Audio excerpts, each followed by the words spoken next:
నేడు పార్లమెంట్లో బడ్జెట్ ప్రవేశపెట్టనున్న కేంద్ర ప్రభుత్వం. లోక్సభలో వద్దు నిర్వహించనున్న ఆర్థిక మంత్రి నిర్మలా సీతారామన్.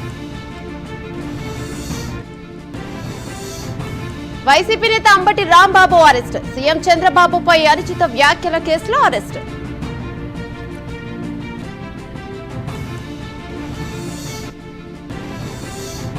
ఏపీ హైకోర్టులో అంబటి రాంబాబు భార్య అత్యవసర పిటిషన్. తనతో పాటు 60 మందిని అక్రమంగా నిర్బంధించారని ఆరోపణ.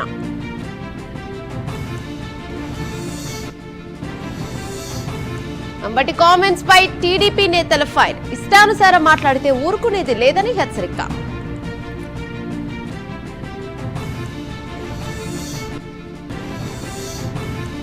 అంబటి రాంబాబు వ్యాఖ్యలపై జనసేన పార్టీ ఫైర్. అనుచిత వ్యాఖ్యలపై చర్యలు తీసుకోవాలని డిమాండ్.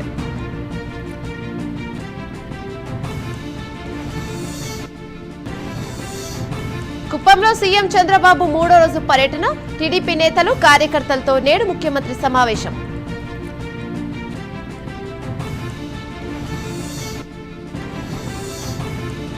కుప్పానికి కృష్ణా జలాలు తీసుకొచ్చామన్న సీఎం చంద్రబాబు. హంద్రీనీవా జలాలతో చెరువులు నింపుతామని వెల్లడి.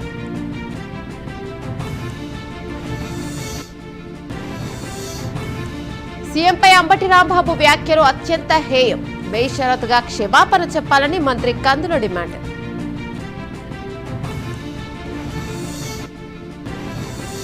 ఫోన్ ట్యాపింగ్ కేసులో నేడు సిట్ విచారణకు కేసీఆర్. నందినగర్ నివాసంలో విచారించనున్న అధికారులు.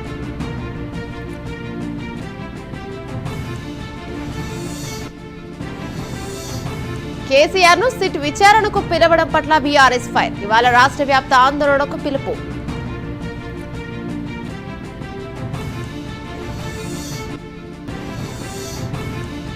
ఎన్నికల ఇన్ఛార్జీలతో టీబీజేపీ చీఫ్ రామచంద్రరావు భేటీ. మున్సిపల్ కార్పొరేషన్లలో విజయమే లక్ష్యమని దిశానిర్దేశం. ఫోన్ ట్యాపింగ్ పేరుతో బీఆర్ఎస్ పై వేధింపులు. సీరియల్ తరహాలో విచారణ జరిపిస్తున్నారన్న ఆర్ఎస్ ప్రవీణ్ కుమార్.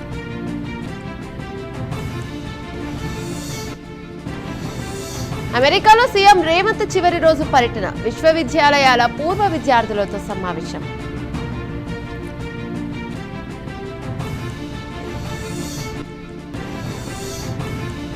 భీమవరంలో జిల్లా అభివృద్ధి సమీక్ష సమావేశం. 9 అంశాలపై చర్చ. పుష్కరాల పనులపై దిశానిర్దేశం.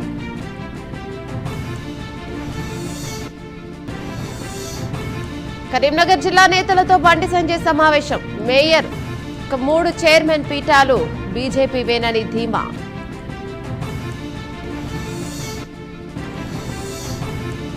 జీహెచ్ఎంసీ ఎన్నికలపై ఎంపీ ఈటెల కామెంట్స్.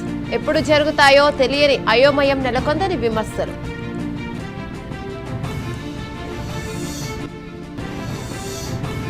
రైతు కమిషన్ చైర్మన్ కోదండరెడ్డి అధ్యక్షతన కీలక సమావేశం. కౌలు రైతు చట్టం, ఎఫ్పీఓల ఏర్పాటుపై చర్చ.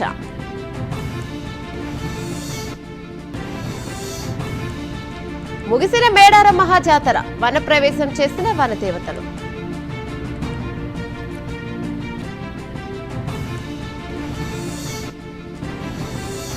గంజాయి స్మగ్లర్ల దాడిలో గాయపడ్డ ఎక్సైజ్ కానిస్టేబుల్ మృతి. నిమ్స్లో చికిత్స పొందుతూ మరణించిన సౌమ్య.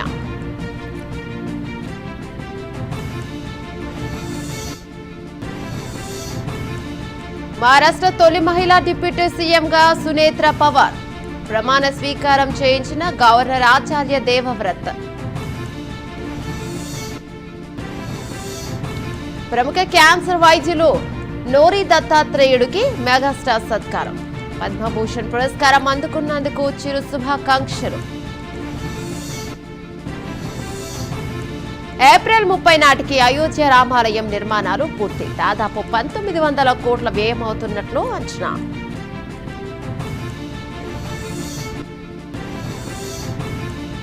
కేంద్ర బడ్జెట్ నేపథ్యంలో నేడు ప్రత్యేక ట్రేడింగ్ సెషన్. ఆదివారం అయినప్పటికీ యథాతథంగా మార్కెట్లో.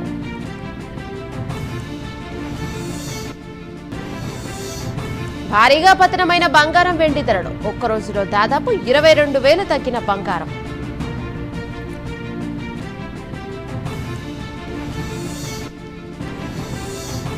ఐదో టీ20లో న్యూజిలాండ్ పై భారత్ ఘన విజయం. 4-1 తేడాతో సిరీస్ కైవసం చేసుకున్న ఇండియా.